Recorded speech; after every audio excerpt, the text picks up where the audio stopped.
দক্ষিণ এশিয়ার বিশ্বকাপ সাফ চ্যাম্পিয়নশিপের কাউন্টডাউন শুরু হয়ে গেছে।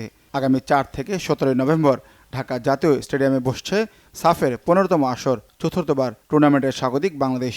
2003 সাফে চ্যাম্পিয়ন দলটির সামনে আবারও সুযোগ শিরোপা পুনরুদ্ধারের।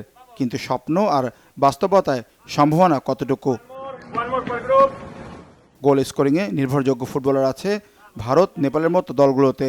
পাকিস্তান, শ্রীলঙ্কা, ভুটানও এগিয়েছে অনেক।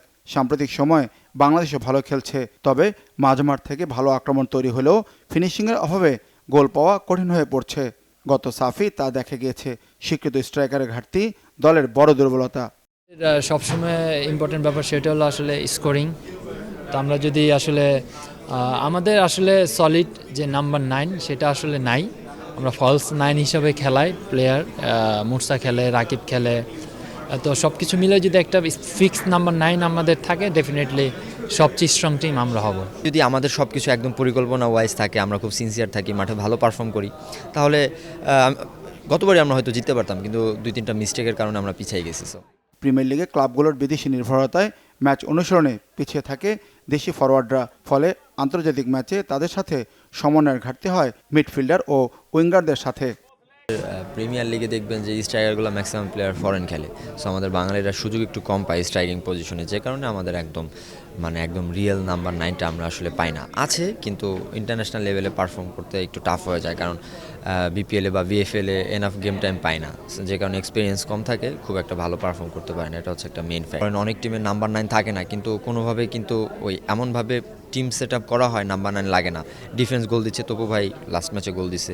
সো সামহাও অল্টারনেটিভ কেউ না কেউ গোল করতেছে, ম্যাচ জিততেছে, এরকম অনেক হিস্ট্রি আছে যদি হিস্টোরি বলি। সো তারপরেও নাম্বার 9 হলে বেটার, বাট এমন না যে নাম্বার 9 নাই দেখে আমরা সাব জিততে পারবো না, বিষয়টা এরকম না। হইলে অবশ্যই বেটার হইতো, বাট আমাদের যা আছে আমাদেরকে তাই নিয়ে খেলতে হবে এখন।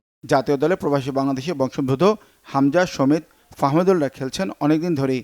নাম্বার 9-এর ঘাটতি পূরণে বিকল্প হিসেবে এবার জায়ান ফারহানদের মতো খেলোয়াড়দের দলভুক্ত করার চেষ্টা করছে বাফুফে। সাফ পর্যন্ত প্রস্তুতির, দলগত প্রস্তুতির পুরো প্ল্যানটা আমাদের থমাস দুলি সাহেব করছেন। সেপ্টেম্বর উইন্ডোতে অ্যাটলিস্ট আমরা 3 থেকে 4 জন অরিজিনাল প্লেয়ার পাবো। ফারহান আলী ওয়াহিদ ইনশাআল্লাহ সেপ্টেম্বর উইন্ডোতে আসবে।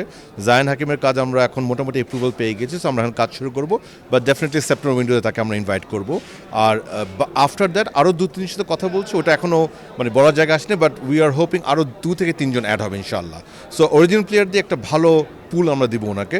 সাফের আগে সেপ্টেম্বরে ফিফা উইন্ডোতে আন্তর্জাতিক প্রীতি ম্যাচে নিজেদের অবস্থা যাচাইয়ের সুযোগ থাকছে বাংলাদেশের।